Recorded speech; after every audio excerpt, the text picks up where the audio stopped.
Good afternoon and welcome to Knowledge is Power Advanced Care Planning 101. We appreciate you taking the time to join us today. My name is Hailey Wilshire and I'm a social worker at our Fort Worth Cancer Center.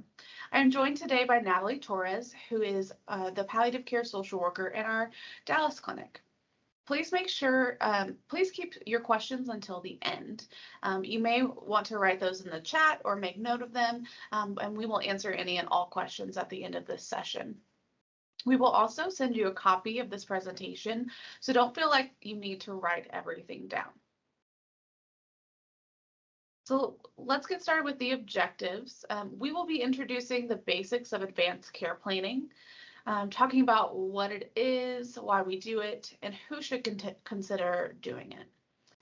We will then review the actual directives one by one. And then at the end, we will summarize additional logistics. We sent copies of the 3 main directives to you in the reminder email. If you're unable to open these, or if you are able to open these, please follow along as you may find that helpful. A quick heads up, some of the topics we discussed today can be challenging to think about. It can also bring up some personal memories of your own. So if any time you need to take a break, step away, turn your camera off, take a couple of deep breaths, please feel free to do whatever you need to do. And you can rejoin us when you're ready. We will also review some different medical interventions today. We are not physicians, we are social workers. So if you have specific questions about these interventions and how they might affect your own health care, we encourage you to discuss that with your medical provider. So now Natalie is going to start with what it is. Thanks, Hailey. Advanced care planning is really a process, and we really want to emphasize this during the whole presentation. They are not just documents. It is really a first and foremost, a discussion between yourself, your family, and friends, and those who provide your medical care. It is a means of discussions of your values, desires with your medical team to determine what living well means to you. You can develop a care plan that reflects your preferences, and completing these advanced care directives can really help you ensure that your preferences are upheld till when that time comes. So we will go through these documents throughout the presentations. You may have a couple, or all of these documents completed, or you may not have all of them done, but we want to make sure that we do review each one of them. So Hailey is going to go over why we do these documents. Great. So why conduct advanced care planning? Number 1, it allows you to express your values and desires. Number 2, it offers peace of mind to you and your loved ones. People don't know what they don't know. It is very difficult to be in charge of someone's medical decisions if they have not had a conversation or at least written something on paper about their values and desires. Most people want to be at home and prefer comfort care at the end of life. In fact, 86% of Medicare beneficiaries want to spend final days at home, but that is often not the reality. There can be a disconnect between what happens and what people say they want, partly because the default is extensive treatment, and partly because they have not had these conversations. So number 3, directives can be adjusted. There might be new information, maybe a change in health, or maybe you've just changed your mind about something. Number 4, the medical power of attorney and living will only go into effect if you are in danger of dying and need certain measures to keep you alive, but you cannot make those medical decisions on your own. Again, we really just want to emphasize if you are in control of making your own medical decisions up until the point you are no longer capable, and that is determined by a physician. So if you are still capable of understanding and making your own medical decisions about your care, then you remain in charge. This is a quote from the CDC in regards to advanced care planning. In a nutshell, we do advanced care planning to reduce unnecessary suffering, improve quality of life, and help people understand the decisions that may need to be made. A key concept here, quality of life. This is a broad, multidimensional concept that usually includes subjective evaluations of both positive and negative aspects of life. Quality of life is subjective and individualized. Your idea of a good quality of life is almost certainly going to differ in some ways from how others on this call would perceive as a good quality of life. There is no right or wrong answer. It's really just what is right for you. So who should do this? Everyone. This is not just about old age or having a terminal illness. Really, at any time, a medical crisis could leave you too ill to make your own healthcare decisions. This is not required. Not everyone's required to complete the forms, but if you have a preference regarding your medical care, and many of us do, then it's important to make sure you're at least discussing those preferences with those involved in your care, such as your family, friends, and medical providers. Forms are a handy, quick reference for those who might not know your wishes well, for example, emergency responders. So where do we start? Advanced care planning is a series of conversations. 90% of people say that talking to their loved ones about end-of-life care is important. However, only 27% have actually done so. It can be scary, it can be hard. Sometimes people worry about speaking something into existence.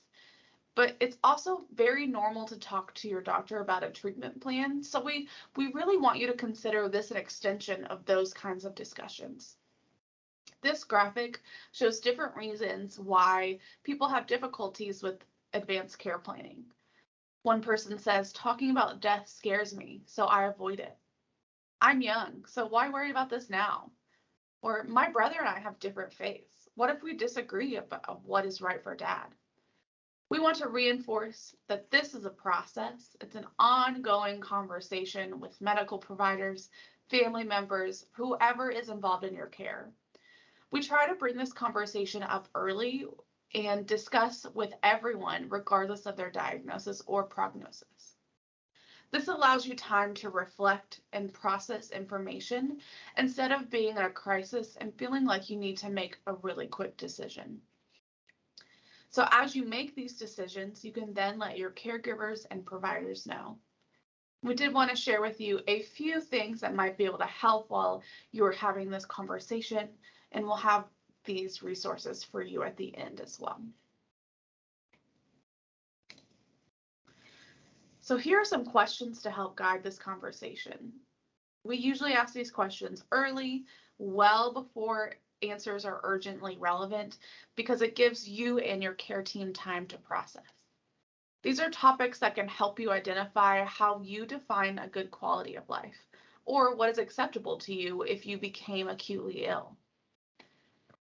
Some of the questions are, what are your biggest fears and worries about the future with your health? What are your most important goals if your health situation worsens?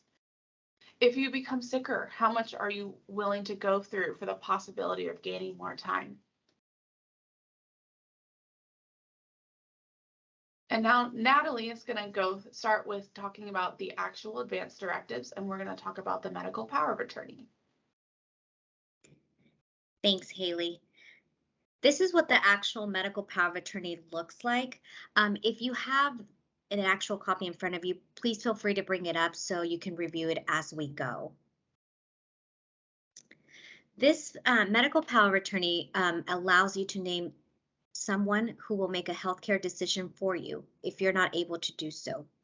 Again, I want to emphasize that the medical power of attorney can only make these decisions if you are unable to do so yourself. This form also allows you to name 2 alternative agents. Medical power of attorney only designates someone for your medical decisions, so does not apply on any decisions related to your estate or finances. Another thing to note is that the agents cannot be anyone involved in your medical care unless they are your family member. If you do not choose an agent, your doctor will turn to the closest living relative. Sometimes, however, your closest living relative does not actually know anything about your care. So your friends are typically the ones who know you and know your wishes, not your blood relatives. That is when this is especially important to complete this form. So who would be a good medical power of attorney? Typically, this must be someone who is a family member or friend. They must be older than the age of 18. They need to be someone that you trust and will be there when you need them and will follow your wishes. They also need to be someone who can be an advocate for you, someone who knows your medical information and is not afraid to ask questions or speak up when it's necessary. So what decisions can a medical power of attorney make? They make all decisions involving your health, including anything about your medical treatments, such as who your providers are, surgeries, CPR, ventilator, etc. They also make end-of-life decisions, such as calling your religious leader or helping decide where you die. Some people feel strongly that they want to die at homes. Others prefers to be in hospital setting at end of life. Remember, your medical power of attorney agent is your advocate. So now let's look at the actual form and how we fill it out. You start with the first line where it says I. You will write your entire name there. Then it says appoint, and you write the name and address and phone number of the person you are choosing to be your medical power of attorney. The medical power of attorney takes effect if there's a section on here where it says the medical power of attorney takes effect if I become unable to make my own healthcare decisions and the fact is certified in writing by my physician. The next section gives you the option of limitations. I would say 90% of people we help with these forms leave this section blank. But if there is something about your medical care that you do not want your medical power of attorney to make a decision about you, please put that in this section. The next section talks about alternate agents.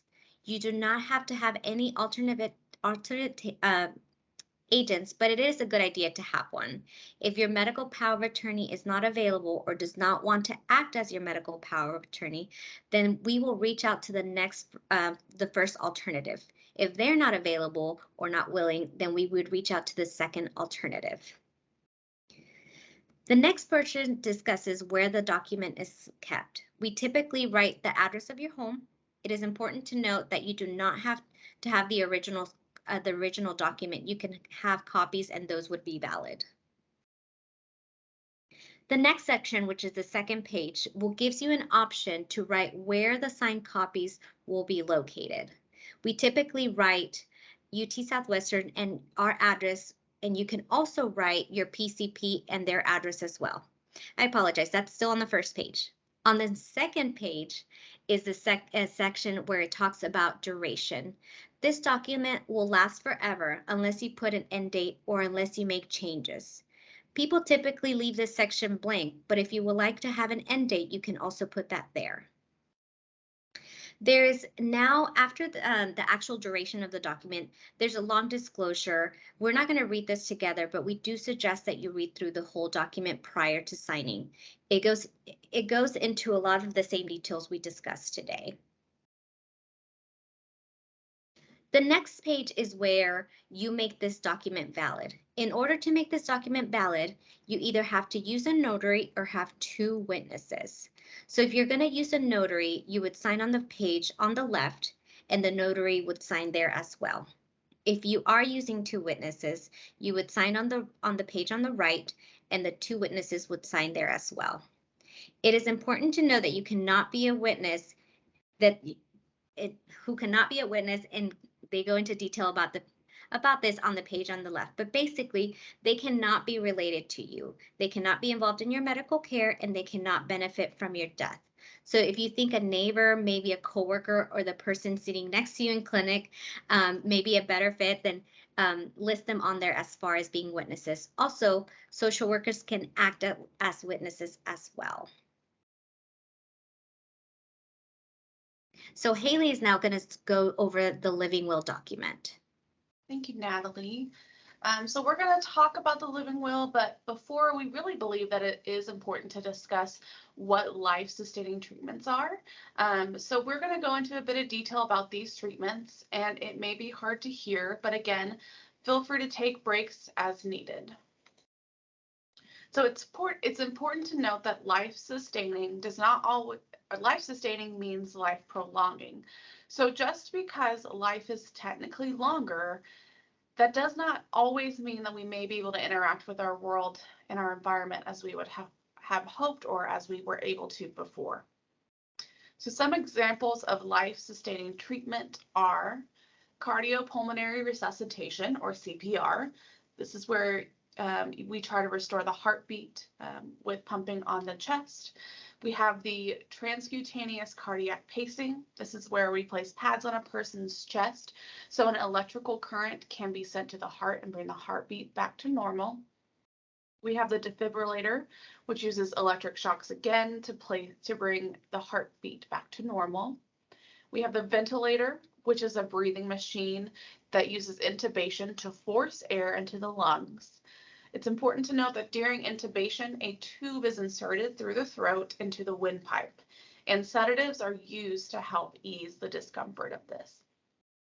Dialysis, this is when blood is circulated from the body of a patient to a machine that then cleans the body of the blood of impurities, and it is pumped back into the patient.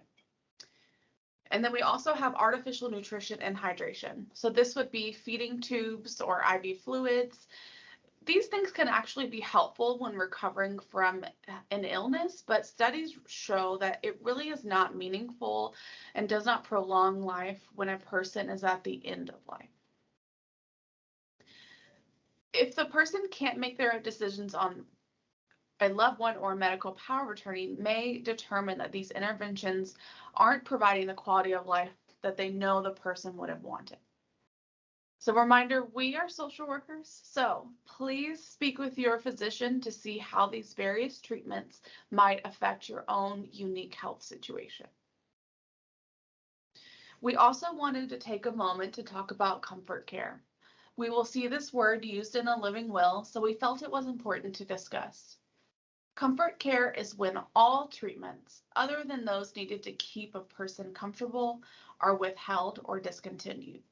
This allows the natural dying process to occur as gently as possible. So this means there's no ventilator, there's no feeding tubes, there's no dialysis, but it does mean providing medication to the side effects such as pain, nausea, anxiety, constipation, shortness of breath. When talking about comfort care, you might hear the phrase cure sometimes, comfort always. With comfort care, they will do everything to keep you comfortable and use medications and other supports to ease any symptoms. So what is a living will, or sometimes called advance directive or directive to physicians? This document provides specific instructions to physicians about the type of treatment you do or do not want. This document gives you two hypothetical situations where you must choose between either A, ending all treatment and pursuing comfort care, or B, being kept alive in a terminal condition using all available life-sustaining treatment options. This document helps clarify what is important to you in regards to quality of life and what living well means to you. The living will only goes into effect if you are unable to make these decisions on your own behalf. If you are able to make decisions, they will ask you what you prefer directly. You may have a medical power of attorney, and that's great. The living will can act as a guide or reassure this decision-making agent that they are following your wishes. You can think of this as a reference. Now let's look at the form and walk through completing it together. It starts with instructions, which goes over a lot of what we've talked about today.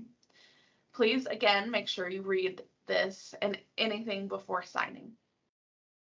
Under the word directive in the middle of the page is where you start.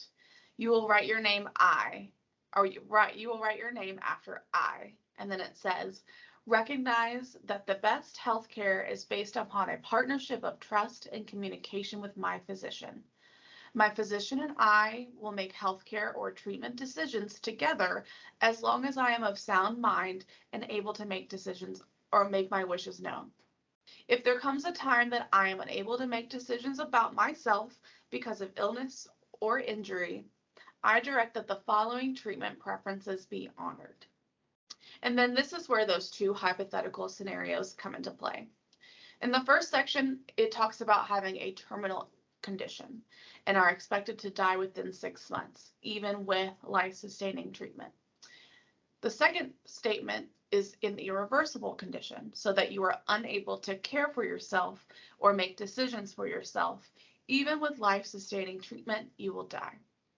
And in both sections, you must choose between either 1, comfort care, or 2, being kept alive in a terminal condition. It's important to note that this form does not go into effect if you are in hospice care, as they will go to comfort care immediately if you're on hospice. So you will write your initials next to the option that best represents your wishes. It is important to note that these answers do not have to be the same. Some people would like to continue with treatment with a terminal condition, but would like to pursue comfort care if it's an irreversible condition. Again, there is no wrong answer. It is really only what is right for you. Also, on the next page, it gives you the option to write additional requests. This is a place where you can write, I would like to continue with IV hydration or with antibiotics or something you specifically want or do not want in a terminal or irreversible condition.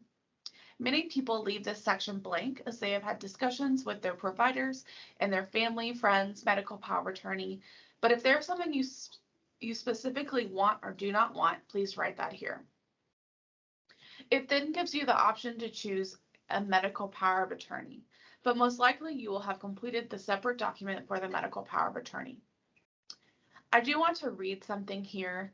It does say, if in the judgment of my physician, my death is imminent within minutes to hours, even with the use of all available medical treatment provided within the prevailing standard of care, I acknowledge that all treatments may be withheld or removed except those needed to maintain my comfort. Just important to know. Also, it's important to note that this document has no effect, if you are diagnosed as pregnant. So if you are pregnant currently, then there's no need to complete this form. And then it gives you the option to sign. You would write your date and the city and county and state of residence. This document has a place for 2 witnesses, or a notary can sign as witness 1 and put their stamp below, and it will still be valid. This last page goes over definitions that might be helpful when completing this document. Again, we want to remind you, there is no right or wrong. The goal is really to discuss these different options so that way you make informed, empowered decisions for yourself. Now let's talk about do not resuscitate orders. This is what the out of hospital DNR looks like. So please feel free to pull this up and use this as a guide. We briefly want to talk about the timing of directives since the DNR is different. With the medical power of attorney and living will, these are both used if the person is in danger of dying, needs certain measures to stay alive, and cannot make decisions on their own. The DNR is referenced when the person has stopped breathing and their heart has stopped beating. Effectively, this person is deceased. Once properly signed by all parties, the documents are valid, but their relevance depends on what's going on with your health. We wanted to take a minute to talk about the outcomes from CPR. CPR in films and TV is typically depicted as dramatic and successful. It is dramatic, and some may even call it violent, as ribs are most likely broken, but it is usually less successful than media shows. But the outcome really depends on number 1, the cause of the cardiac arrest and the health the previous health status of the person. So the heart of a young, otherwise healthy young person may resume beating normally after CPR, but those in older age with multiple chronic illnesses or organ failures and physical fragility, the survival rates may decrease. We talk about this because even if someone survives a cardiac incident, it's not guaranteed that the person will return to their baseline level of functioning prior to the incident. DNR is not required of everyone. However, if you do not want to be resuscitated, you must complete DNR orders. Resuscitation efforts include CPR, ventilation, defibrillation, transcutaneous cardiac pacing. So if you do not want any of those, without orders, medical providers are required to make every effort to restore your breathing and a normal rhythm of the heart. So there's two different DNR orders that we discussed today. The first one is just the DNR order. This informs medical staff in a hospital or nursing facility that you do not want them to use CPR or other resuscitative measures. The out-of-hospital DNR, which we will go over next, alerts medical personnel that you do not want them to use CPR or other resuscitative measures. So one's just in the hospital and one is out of the hospital. Now let's look at the document and talk about how to complete it. I know it's a little bit small, so hopefully you have a copy in front of you. At first glance, this document can look quite daunting. In reality, it is very easy and quick to complete. So most of us in this webinar will only need to complete section A. This is because we are adults and are able to make our own decisions. If you are a caregiver of someone who is not able to make their own decisions, you may need to use another section of this form, and we can talk privately about which section works best for your situation. But for today, we will talk about section A. So everyone puts their full legal name at the top, the date of birth, and check male or female. And then we go to section A. This is where you would sign, date, and print your name. You will also need a physician signature on this form, and then you also need a notary or 2 witnesses. A thing about this form that is different is that everyone who signs must sign twice. So if you go down to where it says all persons who have signed above must sign below, that is where everyone signs again. Without this second signature, this document will not be valid. The second page has instructions, which can be helpful, and we encourage you to read through those as well. Here's some additional important information about DNR orders. Again, not everyone will complete a DNR. You must have the document on you in order to be followed, and a picture on your phone does not count. So we highly suggest keeping copies in your purse, your wallet, on a clearly marked spot in your home, such as the fridge or on the inside of the front door. You can also get a DNR bracelet through the Texas Health and Human Services website, which will be listed at the end of this presentation. This bracelet works exactly like the actual document would, but we would suggest also having a copy close by for EMS to confirm that you are in fact DNR. Now, Natalie's going to go ahead and summarize some additional logistics. Thanks, Hailey. So we are in Texas, and Texas has its own advanced healthcare directive forms. You can find them on the Texas Health and Human Resource website. If you spend a lot of time in a different state, you may also want to consider completing directives for those states, as Texas directives may not be valid in other states. If you need help finding the correct forms for the certain state that you travel often to, feel free to ask us or your social worker in your clinic. So whose signature is required on these forms? Your signature is required, notary public, or 2 witnesses. You can find a notary public at a bank. They typically charge a small fee. Some notaries, though, may not feel comfortable with notarizing medical documents, so I would say call prior to going to the bank. Notaries might be easier to find than good witnesses. Another thing to note is to let the people who you are listing on the documents know that they are listed as assigned agents to make decisions for you. Remember, witnesses cannot be someone related to you or someone who may benefit from your death. Social workers can also act as one of your witnesses. A lawyer can also help with these documents, but they are definitely not necessary. If you do use a lawyer, don't rely on them to help you understand different medical treatments or how they may affect you. Please speak to your doctor.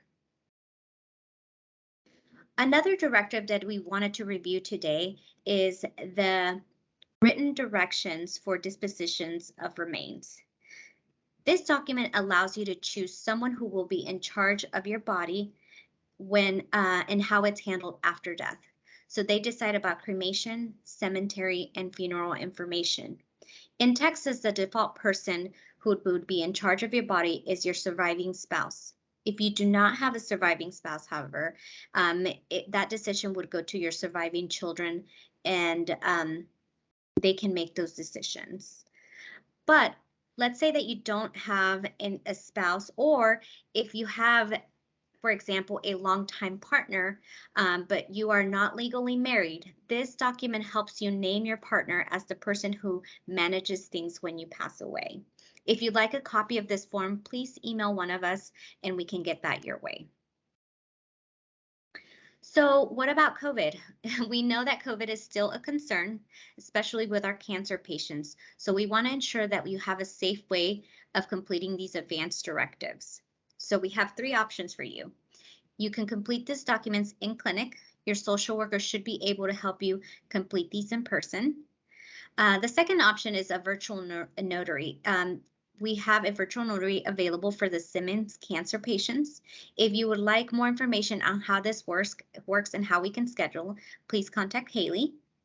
Another way is for the non-UT Southwestern patients, or you can use a notary or a non-UT Southwestern notary and have 2 witnesses complete the forms while making sure that you observe COVID precautions.